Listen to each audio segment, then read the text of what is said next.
so much for the confirmation. Hi, guys. Good afternoon. I guess you just had lunch, and here is my session on cybersecurity in mergers and acquisitions. Now, I'll briefly introduce myself. I am a consultant, and I work for EY Parthenon. EY Parthenon is a management consulting firm. I'm based out of the New Jersey office in the USA. My main area of work is mergers and acquisitions, and I take care of the cybersecurity aspect of it, where I advise my clients on how good or bad their cybersecurity maturity is during transactions, that is, mergers and acquisitions, and perform a lot of cybersecurity due diligences and make sure that I provide adequate recommendations to the client so that nothing bad happens to them on or after the transactions are over. So in a nutshell, I see cybersecurity with a business lens. And what do I mean by that? I mean that I work with my clients and I develop or create a cybersecurity strategy for them, which aligns with their business strategies, with their overall business objective of what they're trying to achieve. So here was my short introductions, and without wasting any time, I'm going to dive in on to mergers and acquisitions. So this is the planned agenda for today. I'll be talking about mergers and acquisitions. I'll be talking about whether the companies only acquire other companies or they acquire their risks too. And I'll talk about some of the previous mergers and acquisitions which resulted in blunders and a lot of loss of revenue for certain companies which did not take cybersecurity into consideration. Then I'll be switching to what value cybersecurity exactly brings in mergers and acquisitions. And lastly, I'll be touching upon where exactly cybersecurity should be initiated when a company contemplates about acquiring another company. And lastly, the floor will be open to questions. Now, before I dive in, I don't know if that is possible or not. I would really like to make this session interactive. I really don't intend to give a speech out of here. So if possible, please do respond to the questions I'll pose and do, interact and contribute as much to this session. So mergers and acquisitions. Anybody in the room has any idea on what mergers and acquisitions are? Anybody would like to take a shot at it? Would like to speak just a line or two about it? What are mergers and acquisitions? Oh, great, little bit. Oh, great. I'm happy. Yes. You have somebody who has some knowledge about it. I don't know if it's the knowledge. I will give my idea of what I understand by merge. By merge is like you have a company like let's say a bank, and you come in a new country and you want to, let's say, deploy your services in this new country, and for that you can merge with a local company. You can merge your bigger company with the. Your voice is very bleak. I'm not actually. Yep, your Okay, voice is very low. Okay. What I'm saying is, what I understand by merge. Merge is like a company acquire. I mean,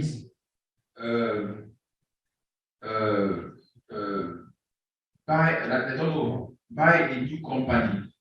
It's like, as I said, you have a bank which come inside a new country, and he take a local bank as his whole.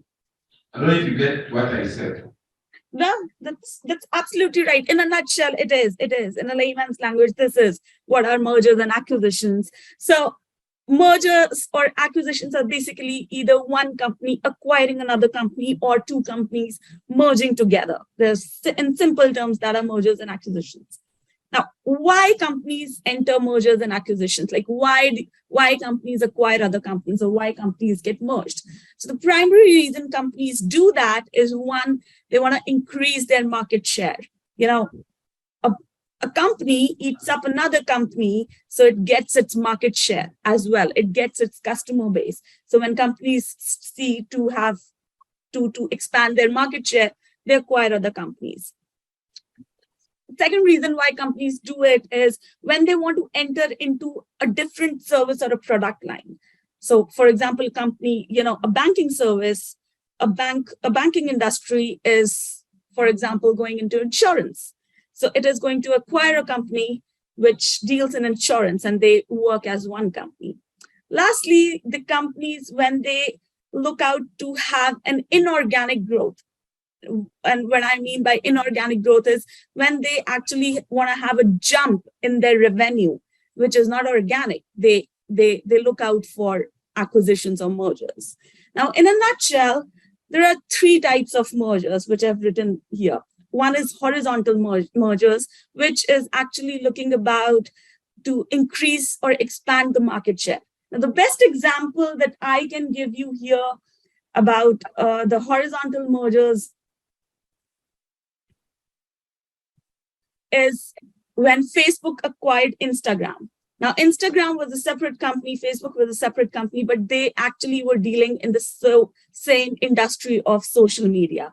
So Facebook acquired Instagram, and not only it acquired its market share, it also acquired its customer base. Vertical mergers are the mergers where companies want to realize synergies, where the company's product or services exist in the same supply chain. So, for example, the merger of Disney and Pixar. If you know that Disney is a well-known distribution channel, it's a media distribution channel, and Pixar is a world-class animation studio. Now, when Disney acquired Pixar, Pixar benefited from the distribution or network that Disney had, and Disney benefited from the world-class animation capabilities that Pixar had. So that's a vertical merger. Concentric mergers are third kind of mergers, which basically deals with when companies want to enter an altogether different product line. Now, the best example here I can give you is the merger of Heinz and Kraft. Now, I'm not sure how many of you are well versed with Heinz and Kraft. They both are food FMC companies. They deal in food products, food and processed food. And there used to be a ketchup from Heinz that still comes, and Kraft was into cheese and pastas, processed foods. So these two companies merged, and this was one of the greatest mergers in times where they were able to raise approximately $100 billion out of their merger. The last thing, divestitures and carve-outs, they are not actually mergers and acquisition. It is a scenario where a company basically spins off or separates from one of its entities. So there are different from mergers and acquisitions, but there are still, it's still a transformation or a transaction that happens in a company. So these are basically types of mergers and acquisitions that we see. On the right-hand side, you see I have included some of the consensus wherein CEOs and top C-level executives of this organization speak about why mergers and acquisitions are important. And the reason I speak about and I work in mergers and acquisition is because they happen all the time. We may not be well aware of who is acquiring what, which company is getting merged into, or which company is splitting what organization out of itself, but they are happening. They're happening all around the world.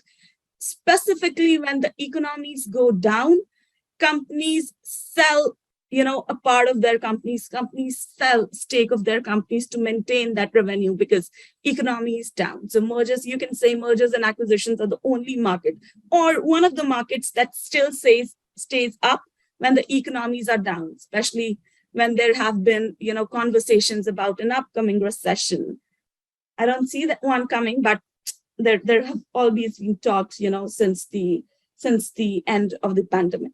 So yeah, that's why mergers and acquisitions are important. They happen every time, and we'll just dive into where does cybersecurity actually comes into play and why it is at all important during mergers and acquisitions. So what you see on screen is basically a life cycle of a deal. When we are dealing with mergers and acquisitions, we call them as a transaction or a deal.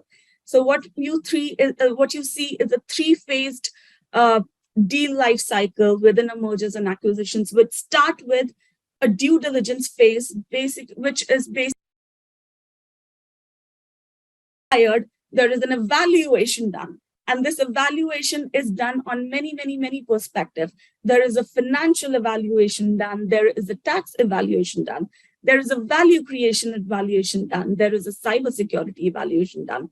There is an IT or technology evaluation done. So this evaluation happens in a lot of domains throughout the company.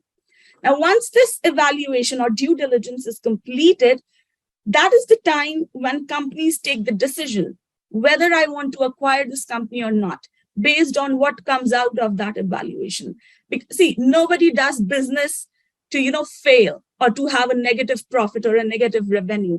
Everybody is doing business to have a good revenue, increase their market share, increase their customer base, hence increasing their profitability. So no one is going to do a business which tells them that, you're going to fail after 2 years or 3 years. And that's why due diligences are very important. They actually tell the companies or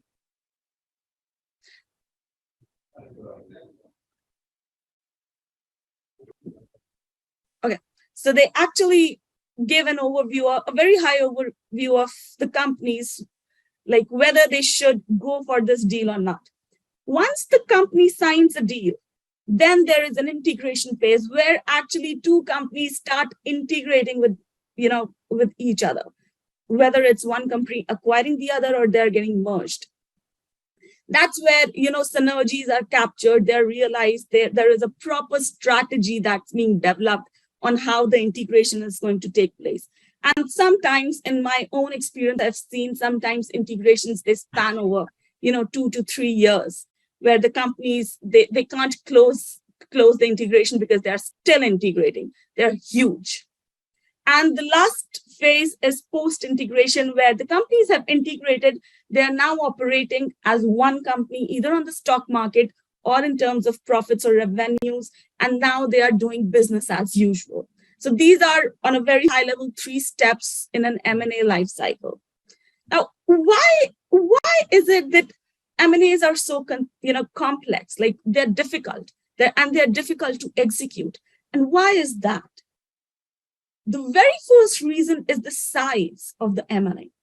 Imagine a company which has presence in 10 countries globally, with over 100,000 workforce or employees working for that company. And another company acquires this company and it integrates itself, this company within itself. It's complex, it's huge. Integration of a company not only is the financial or a policy integration, sometimes it's physical integration as well. And it boils down to a ground level where the company which has acquired this company actually has to replace all the laptops for 100,000 people they have acquired. So the size is huge. Secondly, they're disruptive in nature. Now, when I say they're disruptive in nature, like, what do I mean? So I believe that everybody is well versed of the ugly spat that had been happening with Twitter's acquisition by Elon Musk. Now, the deal went berserk midway, where Elon Musk actually backed out, allegedly because he was not given a proper data on spam accounts that Twitter has. Now, he mentioned that one of his priorities was to crack down on these spam bots that promote scams involving cryptocurrencies. Now, that is the kind of disruptions M&A deals can have sometimes. Elon Musk literally backed out of acquiring Twitter until the time Twitter sued him, and he had to buy Twitter because they were suing him. And recently we heard the news that the Twitter CEO had been fired by Elon Musk. Now, that's the kind of disruptions M&As have, because they're complex in nature. Lastly, the kind of stakes involved. Now, the kind of money that is involved in these mergers and acquisitions, the money is a couple of $100 billion sometimes when there are the merger of equals, the merger of big companies, a lot of stakes. And the stakes, we are not only talking about stakes in terms of money, we're also talking about stakes in terms of operations. Now, imagine a situation where your company gets acquired. You as an employee hear the news that, your company is getting acquired by, let's say, some company A. The very first thing that you are scared about is your job. Now, people get panicked when they hear such news that the company is going to get acquired. People start leaving the company. And when workforce starts leaving the company, who's going to do the operations? Who's going to take care of the business as usual activities? So those are the kind of stakes involved in mergers and acquisitions. And that's one of the reasons why mergers and acquisitions, till the time a deal is signed, it is kept highly confidential and it is kept up to certain critical or crucial stakeholders only who know about what is going to happen. Until a deal is signed, nobody knows the company is getting acquired or the company is getting separated. That's because the kind of stakes involved in it. Next, now, the big question comes. Now, these are all the business things that are happening. They're happening on a business level. They're happening on a C-suite executive level. Now, how does cybersecurity comes into play? Like, where does it relates with all the things that are happening in mergers and acquisitions? And most importantly, why it is important to consider cybersecurity when such transactions are happening. Let's see. Now, the reason I have this slide is this was a very recent article that was published by Forbes. And the title of the article was "Ignoring Cybersecurity Can Sour Your M&A Deals." Now, the article specifically mentioned that 60% of the organizations will see cybersecurity as a primary deciding factor in third-party transactions by 2025. Now, what does that mean? That means that cybersecurity or considerations to cybersecurity risk is going to become one single deciding factor where the companies say that whether I need to go with this deal or not, whether I need to acquire this company or not. And why is that? Now, anybody from the audience can just take a shot at why cybersecurity becomes so important during M&A transactions.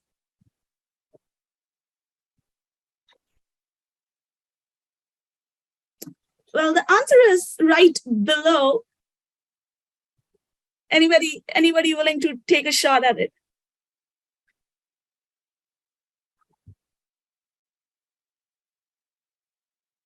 Okay, I'll tell you. Well, just see what's written beneath it. For the buyer, a 50 grand assessment can potentially save $5 million of risk exposure or loss of IP, intellectual property. Like, if you're not considering your cyber risk enough, there is a chance that there is going to be a potential cyber incident if the cybersecurity maturity has not been taken into account. And that can lead to a lot of loss in terms of money.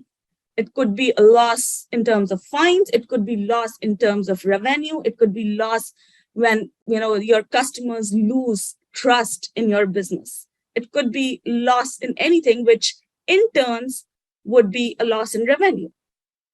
So it's a lot better to invest $50,000 in a cybersecurity assessment, get your cybersecurity posture assessed, see what are the gaps, and address those gaps rather than not doing it and just waiting for one data breach or one security incident to happen in your company. Now, this was for the buyer, the company who's actually acquiring or buying a company, another company. What's in there for the sellers? Now, performing a risk assessment in advance helps fix the problems before they come to attention to the buyer. Now, just imagine you have a car which you need to sell, and the paint of that car is chipping off. So if you go to any of the buyers with the chipped off paint, the chances are that you are not going to, you're not going to sell at a price that you are willing to, have, or you're expecting to receive. Now, if you just, just do something with the paint, if you just refurbish your paint on the car, and then you go to a buyer and say, I have this old car, are you willing to purchase it? Now, seeing the condition of the car, that it's well maintained, the paint is well, the car works well, the engine is great, the chances are that you're actually going to receive the money that you expect out of selling that thing. And the same thing happens with company. And the companies have a good cybersecurity posture, it doesn't impact the deal value. And when I say deal value, it means the value at which the company is getting sold or the company is getting bought. It doesn't affect that. Versus a company which does not have a good cybersecurity posture, because that means after a company buys such a company which does not have a good cybersecurity posture, the buyer actually needs to invest some amount or some dollar amount to actually address those gaps that the company which is bought have. So moving on.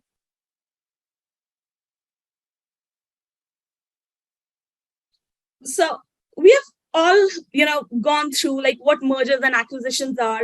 And now the question becomes like, are the companies actually acquiring the risks as well, which comes along with the, acquisition on mergers? Like, I want to have a consent from the audience. Like, do you think when a company acquires another company, it actually acquires their risks too?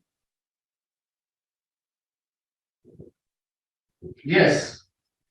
Yeah, perfect. Yes, they do. They do. And the reason is that, it becomes important for a company to perform a proper due diligence on the target it acquires. Now, imagine there is a company A which provides services to the US government, for example, a very hypothetical example. Now, this company provides third-party services to the US government, such as cloud storage. Now, if such a company gets acquired, and let's say after 2 months of acquisition, the company A, which got acquired, suffers a data breach.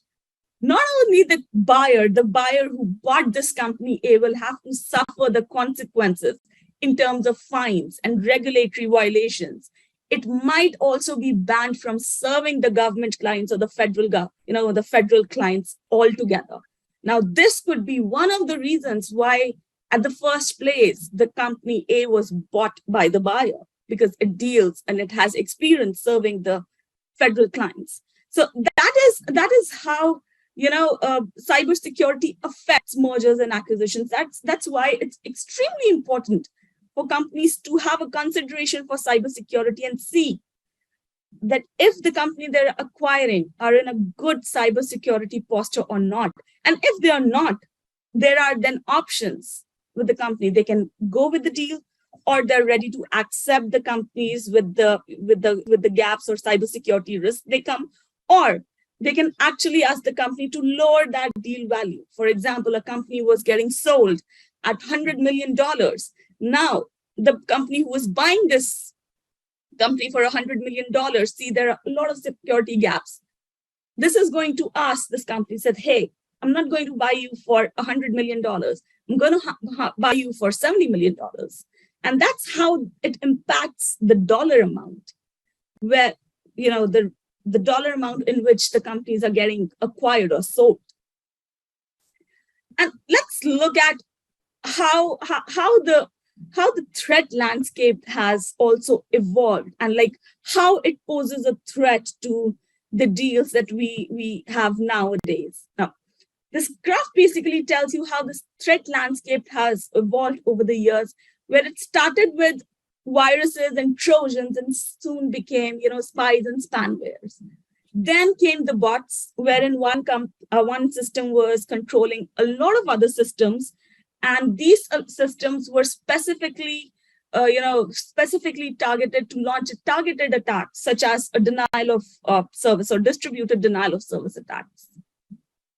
Now, with the onset of WannaCry and PetaCry back in 2017, everybody became well versed of what ransomwares are and why they are. They are some of the critical risks that needs to be addressed, that companies need to be, protected against.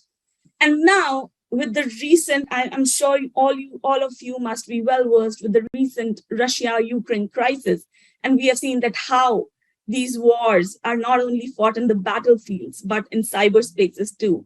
How Ukraine and Russia both are attacking each other's cyberspaces. They're launching targeted attacks.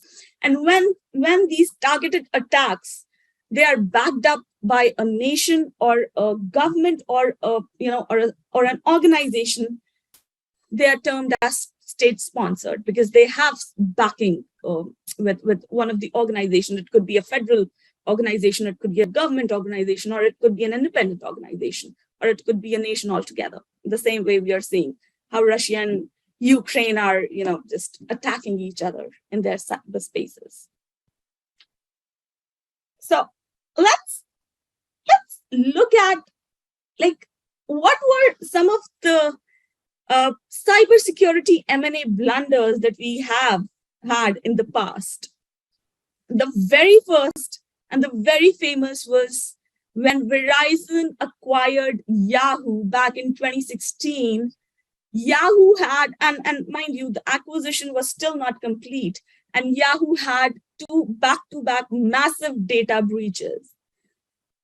So how it impacted the deal? So the deal was actually reduced by $350 million, and I guess the final settlement, the deal settlement amount was around $4.4 billion. And it was still $350 million less. And not only that, there were some 35 million plus sanctions in terms of fines and damages that were imposed on Yahoo and or Verizon, because Verizon was the one who acquired Yahoo after the deal. So that's the dollar amount that was impacted when cybersecurity was not considered as one of the factors, or cybersecurity posture was not considered as one of the deciding factors in deals. Second is very interesting, the Marriott Starwood attack. And this actually shows that when a company such as hospitality, sorry, just reading one of the comments.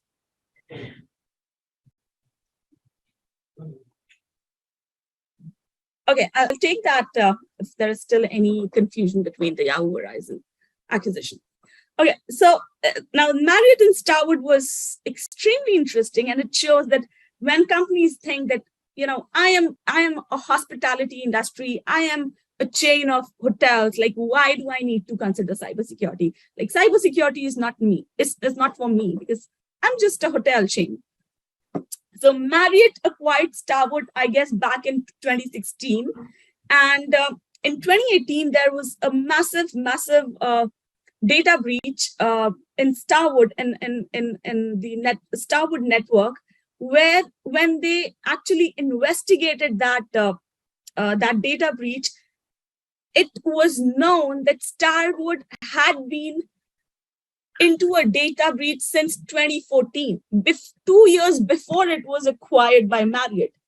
And since Marriott has not at all done its cybersecurity due diligences, it never became aware of the fact that Starwood was breached and the attack was still ongoing.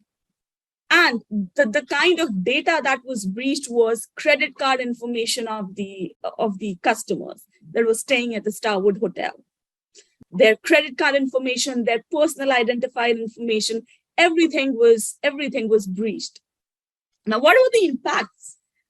Now, approximately 327 million personal records were breached, were compromised as a result, and the breach itself costed somewhere around $160 million to Marriott, since Marriott has already acquired Starwood. So, the stakes of Marriott were questioned and compromised. And some 500 million accounts, they were recently breached again when the Starwood had its second data breach post its acquisition. Now, there was a lawsuit involved, and a federal court confirmed, and this was in quotes what the federal court had said, that a reasonable due diligence would have uncovered the breach, and these allegations were sufficient to allow a consumer class action to proceed against Marriott. This was the verdict of the court, and it actually highlighted the importance of a cybersecurity due diligence. Had Marriott done that, it would not have, suffered such a huge loss or such a huge impact on its revenue. The third example is MyFitnessPal and Under Armour. Now, Under Armour acquired MyFitnessPal, I guess it was back in 16 or 17 as well. And that was the time when, after the acquisition, MyFitnessPal suffered massive data breaches. And Under Armour bought MyFitnessPal at $475 million.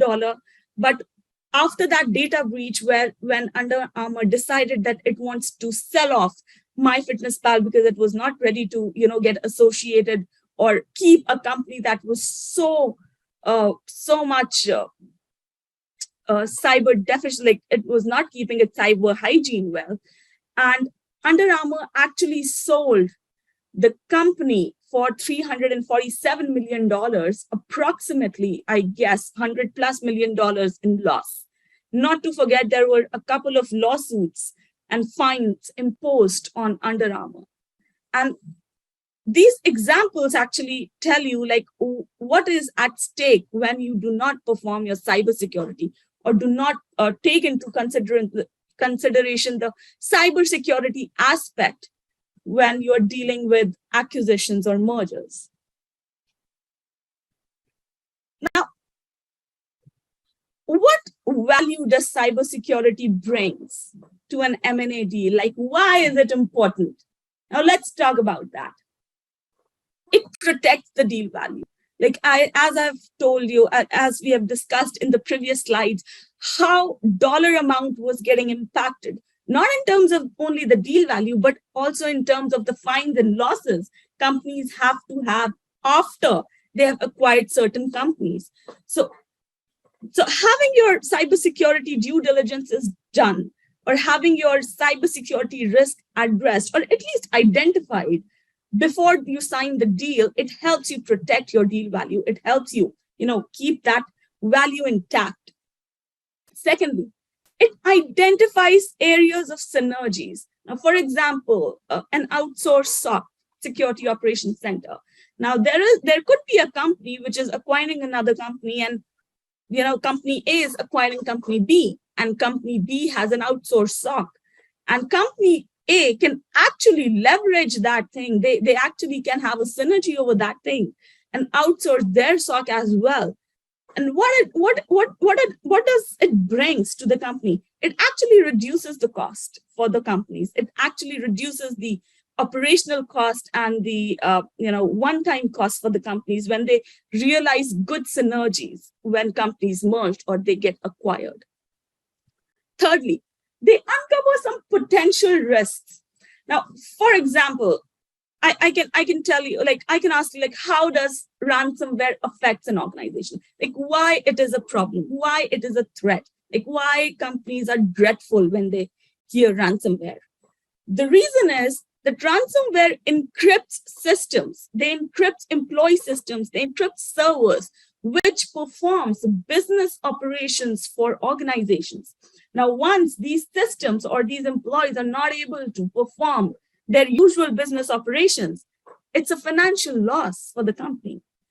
Imagine a full-fledged company with, let's say, 1,000 employees is not able to work for just one single business day. What kind of business or financial impact the company would have? Not only the revenue it's generating per day, also in terms of stocks. The stock market is going to, be extremely bad for these companies. The stocks are going to go down, and that impacts a company in a much, much, much harsher way. And that's why it's extremely important that businesses should protect their operational aspects.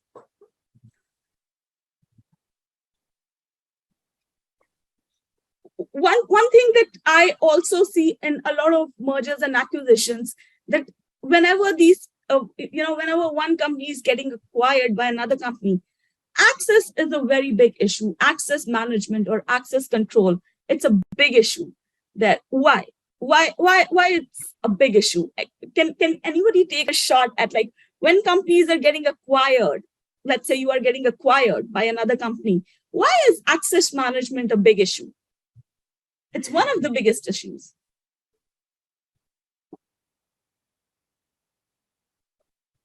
Anybody from the audience? Just, it's fine if you're wrong. That doesn't matter.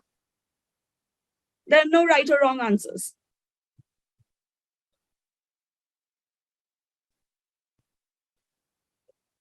Okay. I'll tell you why. So, for example, I'll take a short example. Let's say 1,000 employees are getting acquired by this company A. Now, these 1,000 employees, they need to be onboarded on companies A, IM solution, for example, SailPoint. Now, these 1,000 employees, when they are onboarded at just, even in phases or just at one go, they are bound to have errors. They're bound to have access errors. They're bound to have some people may have privileged access given when they were not required. Some people may have, not given the required access to perform their business operations or duties. And that's why access is a problem during acquisitions. And it is extremely hard and difficult. It's not something that's impossible, but it becomes hard because people or like companies do not have these, cybersecurity resources in place to help or to support such big acquisitions. And that's why managing these kind of access becomes an issue. Like, just think of a disgruntled employee who was not given a promotion last year. Now this guy, gets acquired by another company, and by mistake, by error, he has been given, a privilege access to certain company resources. Now, just because he's disgruntled, he's upset and disappointed over promotions or other things that might be going on in a company, like he could misuse it. And that forms the basis of insider threat. That's one of the examples of insider threat. And such accesses, such mismanagement of access gives rise to insider threat as well. And that's why it's extremely important that we correctly identify operational risks that arise from such mergers and acquisitions. Next is flagging prior breaches and impacts. And this is something that I already talked about when we were talking about Marriott and Starwood. Had Marriott been diligent enough, it could have easily identified that there is an ongoing breach that is happening at Starwood, and it should not probably go with the deal, or it should have something to get that remediated and addressed. So cybersecurity diligences or cybersecurity considerations help company identify whether this company has been breached. Is there anything that's going on right now? And there are assessments that we have. There are things like, compromise assessment, which we conduct as part of our M&A, which identifies if this company had been breached and the company doesn't know it. There are a lot of companies which do not have a proper IR plan. There are a lot of companies which do not have an IR retainer.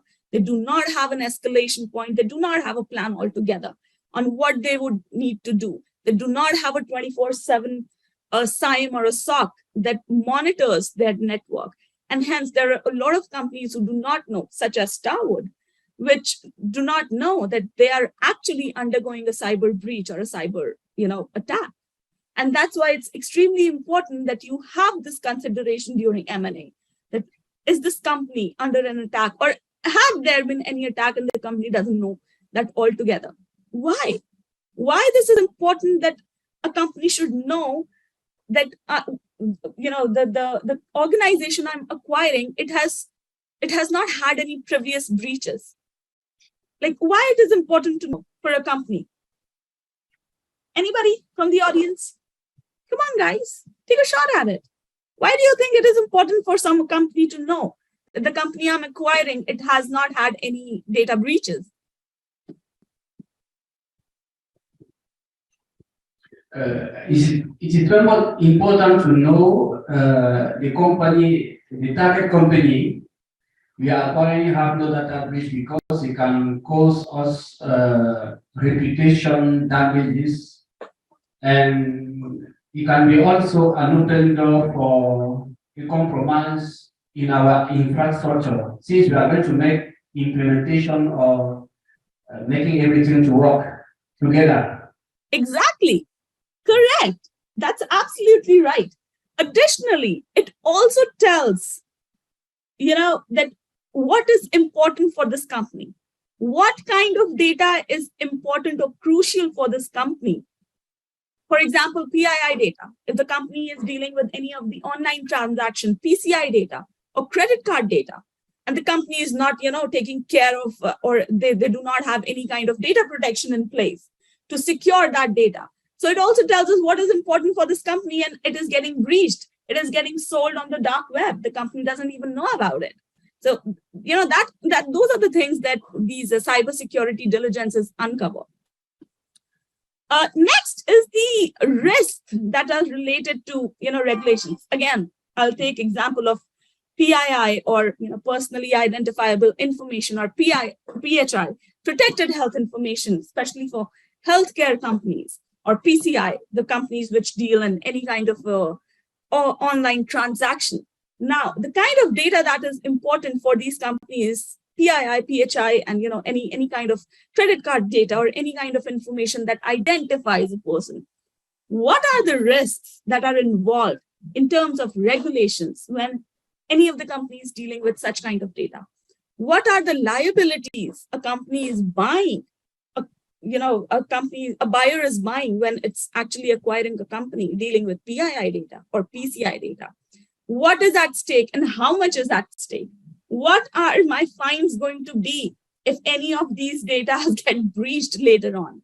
So it uncovers the risks that are associated with any kind of regulations, such as GDPR, such as HIPAA, such as high trust. High trust is not a regulation, it's a certification, but HIPAA. Yeah. And lastly, it helps build a cyber operating model. Now, a cyber operating model, it's an altogether domain itself, but I'll just try to very briefly explain what is a cyber operating model. So on a very high level, cyber operating model defines how cybersecurity in an organization spans along people, process, and technology. So when it talks about people, what is the governance structure? When it talks about process, what are the policies and processes around it? And when it talks about the technology, it basically entails what is the tool stack, the company, cyber-specific tool stack the company is utilizing. For example, the SIAM tool, the encryption protocols, the DLPs, IDSs, IPSs. What is the tool stack the company has? So how cyber basically spans through people, process, and technologies basically entails the cyber operating model. And it helps when we are doing cyber due diligences correctly, it helps us develop or build a cyber operating models for our clients. Now, I guess the last slide, this is my last slide before questions pop up. And this basically tells us where and when you should actually start considering cybersecurity, when the companies contemplate, they start thinking about acquisitions. And the answer is right at the inception, right at the start. Now, the broad spectrum that you see is not an exhaustive list of cybersecurity domains or cybersecurity areas that you might need to consider. There is governance, there is third-party risk management, there is tool stacks, there is IAM, extremely important. There is threat and vulnerability management, network security, security operation or SOC, data protection, data privacy. Some things that I've, the slide was short, I did not add is, one thing is security training and awareness, extremely important. What is the company doing about phishing? Like, how is it tracking? How is it training its employees for, in terms of security and data privacy? Now, what does, like, what, how cybersecurity deals with it starts when the deal life cycle starts? You remember, I actually talked about these deal phases in the beginning. Now, what do we do in terms of cybersecurity in each phase? When we are performing due diligences on a very high level, we are actually evaluating the cybersecurity posture and or maturity of a company. We are taking into account what kind of policies the company has, if those policies are operational, what kind of governance structure the company has, how many employees, cyber-specific employees, those are dedicated cyber resources the company has. Does it have a cyber lead? Do they track their budget? Do they have a separate cybersecurity budget which they track? What kind of tool stack they have? What kind of processes they have? For example, one of the most important processes that I ask a lot to the companies is, what is their offboarding and onboarding process for IAM? Like, how many times they do user access reviews? And this basically creeps in all other domains of cybersecurity, for example, threat and vulnerability management, security operations. So we ask a lot of questions to these companies just to get an understanding of how these companies operate and what kind of cybersecurity posture these companies have. Now, once we do that, we identify the gaps, we prepare a red flag report, and we give it to our clients. So, and we say that, hey, client, you're considering acquiring this company. This company has these cybersecurity gaps, and the reason you should actually, consider addressing these gaps, or however way you would like to go or not go with the deal, but the gaps that we have identified are important because, for example, the company is storing PII data, but it's not encrypting that data. The PII data is lying in companies' databases unencrypted. If there is any breach that has to happen, let's say from 6 months from now, you are going to be, held responsible for it because the PII data has been breached and it was not even encrypted. It was in clear text. It involves a dollar amount that you need to pay in regulations. It is going to involve a dollar amount that you are going to pay, in terms of your profits and revenues, and not to mention the reputation, your company's reputation and customer trust that is going to decline if such data gets breached. And that's why you need to either address it, you need to ask this company before acquiring that they need to have certain protocols in place to encrypt this data. You need to address it. And that's the kind of work we do in due diligences. Now, once the deal is signed, the company says, okay, fine. I'll ask, the buyer says, I'll ask this company to address these gaps, and we go and sign the deal. I am going to acquire this company. Now we come to what it means in terms of cybersecurity. Now, there is a cybersecurity posture at the company which is getting acquired. Here is the buyer. It has its own cybersecurity posture. Now, we, as EY consultant, have to find a midway on how best we can integrate these postures.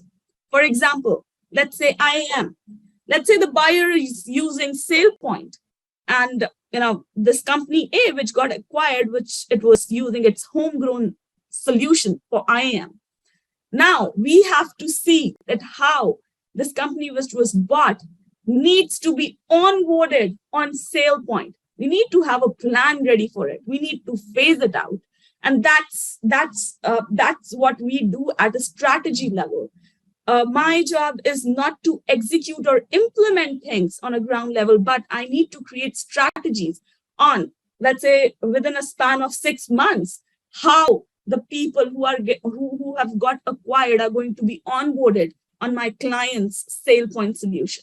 So that's the kind of strategy I develop and I work on.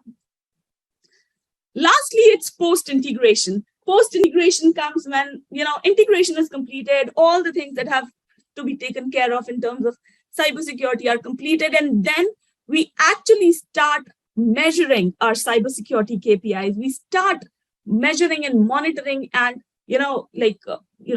actually telling the management or presenting the management what are we measuring in terms of the cybersecurity KPIs? For example, one of the very common cybersecurity KPIs is uh, patching servers. Like how many servers are there in your organization that are unpatched? You run a scan on them, you identify the unpatched server, and you present it in a monthly meeting or a bi-monthly meeting to your management, that these are the servers that were unpatched. We patched this X amount, and these Y amounts are still unpatched, and we are actually working on a workaround to patch these servers. So these kind of KPIs, which you actually present to your management and shows your cybersecurity progress. Now, with that, I guess this is the end of my session, and I am open to questions that you may have.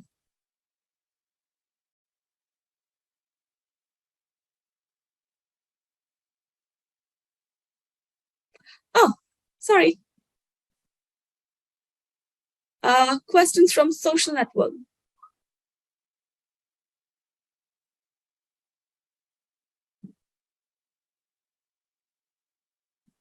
The mergers, there is one question that has been posted. The merger or the integration of the security policies of companies involved in M&A can be very challenging. Yes, they are. What are the recommendations for security consultants to help companies carry out these operations? Okay, so the very first thing, even before cybersecurity comes, we have to identify what kind of an integration it is. For example, I'm the buyer, I'm buying a company, and I say this has to be a full integration. What does that mean? That means that the company I'm acquiring has to follow my policies and procedures. They have to come on board on whatever I have in terms of my cybersecurity.